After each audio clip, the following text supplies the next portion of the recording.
1959 ජනවාරි 23 වෙනිදා සෝවියට් රුසියාවේ තිබුණු භයානක හිම කඳුකරයක් වෙත විශ්වවිද්‍යාල සිසුන් සහ කඳු තරණකරුවන් කණ්ඩායමක් ගමනක් ආරම්භ කරනවා. ඒ කණ්ඩායමේ නායකයා වුණේ 23 හැවිරිදි ඉගෝ ඩයට්ලෝව්. ඒ නිසාම පස්සේ මේ සිද්ධියට නම වැටෙන්නේ ඩයට්ලෝව් පාස් අභිරහස කියලා. මුලින් මේක සාමාන්‍ය ඇඩ්වෙන්චර් ගමනක් විතරයි. හැබැයි ඒ ගමන ගිය 9 දෙනාගෙන් කිසිම කෙනෙක් ආයෙත් පණපිටින් ආවේ නෑ. 1959 පෙබරවාරි මාසේ ඔවුන්ව හොයන්න සර්ච් ටීම්ස් යවනවා. එක දවසකට පස්සේ හිමකඳුවල තිබුණු ඔවුන්ගේ ටෙන්ට් එක හම්බ වෙනවා. හැබැයි ඒ ටෙන්ට් එක දැක්ක ගමන් සර්ච් ටීම් එක ෂොක් වෙනවා. මොකද ඔවුන්ගේ ටෙන්ට් එක පිටතින් නෙවි ඇතුලේ හිටපු අයම පිහියකින් ඇතුලේ ඉඳන් කපලා එළියට පැනලා ගියා වගේ තිබුණා. හරියට ඇතුලේ මොකක් හරි භයානක දෙයක් වෙලා ජීවිතේ බේරගන්න එකපාරටම දුවලා ගියා වගේ.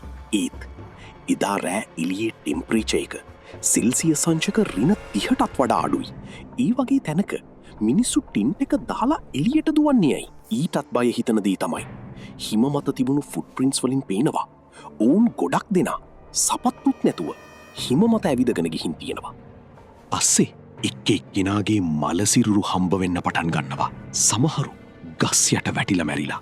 තවත් සමහරු හිම මත වැටිලා.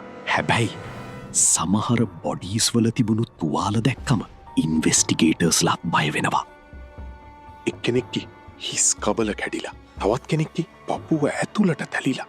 හරියට වාහනයක් ඇඟ උඩින් ගියා වගේ. ඒත් පිටතින් ලොකු තුවාල නැහැ. ඊටත් වඩා එක් තරුණියකගේ දිව සම්පූර්ණයෙන්ම නැති වෙලා තිබුණා. ඇස් දෙකත් නෑ. ඒ වගේම ඔවුන්ගේ ඇඳුම්වල විකිරණ සලකුණු තිබුණා කියලා පස්සේ හෙළි වෙනවා.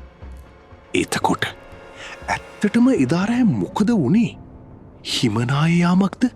රහසිගත හමුදා පරීක්ෂණයක්ද? වෙනත් මිනිස්සුયો ඇටැක් කරාද? නැත්නම් වෙන දෙයක්ද? අදටත් ඩයට්ලෝව් පාස් අභිරහස ලෝකේ විසඳගන්න බැරිම බීහිසුණු අභිරහස් අතරින් එකක්. ඔයාලා හිතන්නේ මොකක් වෙන්න ඇතිද? කමෙන්ට් එකක් දාන්න.